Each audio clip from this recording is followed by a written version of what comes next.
അങ്ങനെ ഇപ്പോൾ 10ാമത്തെ നോമ്പും ആയില്ലേ. അപ്പോൾ ഇന്ന് നോമ്പ് തുറക്കാനുള്ള പരിപാടിയിലാണ് കേട്ടോ. സമൂസ ഉണ്ടാക്കാൻ വേണ്ടിയിട്ട് ഉള്ളി ആദ്യം വാട്ടി റെഡിയാക്കിയിരിക്കണം. പിന്നെ കുറച്ച് ബീഫ് എടുത്തിട്ട് അതും കൂടെ ആക്കിയിട്ട് സമൂസൻ്റെ മസാല ഒക്കെ റെഡിയാക്കിയിരിക്കണം കേട്ടോ.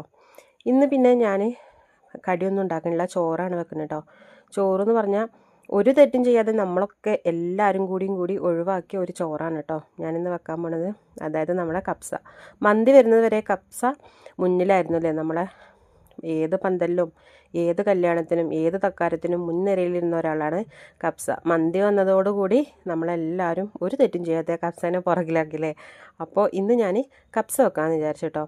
അപ്പോൾ സമൂസക്കുള്ള മസാലയൊക്കെ റെഡിയാക്കിയതിന് ശേഷം പിന്നെ ഒരു ചെറിയ ചെമ്പെടുത്തിട്ട് അതിൽ കുറച്ച് എണ്ണ ഒഴിച്ചു. പിന്നെ പച്ചമല്ലി, കുരുമുളക്, പട്ട, ഗ്രാമ്പു ഒക്കെ ഇട്ടിട്ട് ഒന്ന് മൂപ്പിച്ചെടുത്ത് പിന്നെ വെല്ലുള്ളിയും കൂടി ഇട്ട് കൊടുത്തു കേട്ടോ. അങ്ങനെ വെല്ലുള്ളി മൂത്ത് റെഡിയായി വന്നപ്പോൾ ഇഞ്ചി വെളുത്തുള്ളി പേസ്റ്റ് ഇട്ടു. തക്കാളി അരച്ചതും കൂടി ഇട്ടിട്ട് നന്നായിട്ടിട്ട് വാട്ടിയെടുത്തിട്ടുണ്ട് കേട്ടോ. കപ്സിൻ്റെ റെസിപ്പിയൊന്നും ആർക്കും പറഞ്ഞു തരേണ്ട ആവശ്യം ഉണ്ടാവില്ല, എന്നാലും വെറുതെ ഒന്നും ഇങ്ങനെ പറയാൻ കേട്ടോ. അങ്ങനെ തക്കാളിയൊക്കെ വാടി വന്ന സമയത്ത് 2 പച്ചമുളക് ഇട്ട് കൊടുത്തിട്ടുണ്ട്. കപ്സ മസാല, മാഗി ക്യൂബും ഉണക്കനാരങ്ങയും കൂടി ഇട്ട് നല്ലോണം ഒന്ന് മിക്സ് ചെയ്തെടുക്കാൻ കേട്ടോ. അങ്ങനെ മസാലയും ഉള്ളിയും തക്കാളിയും ഒക്കെ വാടി സെറ്റായി വരുന്ന സമയത്ത് നമ്മൾ അതിലേക്ക് ചിക്കൻ ഇട്ട് കൊടുക്കുകയാണ്. കുറച്ച് ചിക്കനുള്ളൂ കേട്ടോ ഇട്ട് കൊടുക്കുന്നത്. അപ്പോൾ ആ ചിക്കനും കൂടെ അതിലേക്ക് ഇട്ട് കൊടുക്കുന്നുണ്ട്. പിന്നെ ഞാൻ കുറച്ച് മല്ലി കുറച്ച് പുതിനയും ചേർക്കുന്നുണ്ട് കേട്ടോ. എല്ലാവരും മല്ലിയും പുതിനയൊന്നും ചേർത്ത് കൊടുക്കാറില്ല കപ്സയിൽ, പക്ഷേ ഞാൻ കുറച്ച് മല്ലിച്ചപ്പും കുറച്ച് പുതിന ചപ്പും കൂടെ ചേർത്ത് കൊടുക്കുന്നുണ്ട്. അതും കൂടി ചേർത്തിട്ട് നന്നായിട്ടൊന്ന് വാട്ടിയെടുക്കാൻ കേട്ടോ.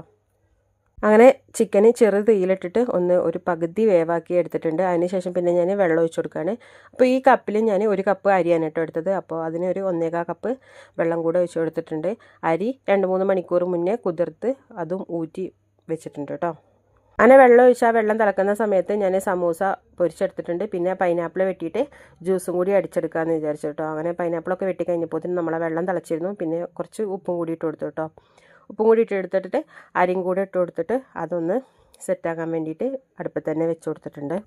അങ്ങനെ ജ്യൂസ് അടിയും ഒക്കെ കഴിഞ്ഞപ്പോഴേക്ക് നമ്മളെ ചോറിങ്ങനെ ദമ്മിടുന്ന ആ പാകത്തിലായിരുന്നു കേട്ടോ. അപ്പോൾ ഞാൻ ദമ്മിടാൻ ഗ്യാസിൽ തന്നെ സിമ്മിലിട്ട് കൊടുത്തിട്ട് അതിൻ്റെ മുകളിൽ കുറച്ച് വെള്ളം കൂടെ കലത്തിലാക്കിയിട്ട് അതും കൂടെ വെച്ച് കൊടുത്തിട്ടുണ്ട്. പിന്നെ തക്കാളിയും വെല്ലുള്ളിയൊക്കെ ചേർത്തിട്ട് ഒരു സോസ് അടിച്ചു, ഒരു മയോണൈസും അടിച്ചു കേട്ടോ.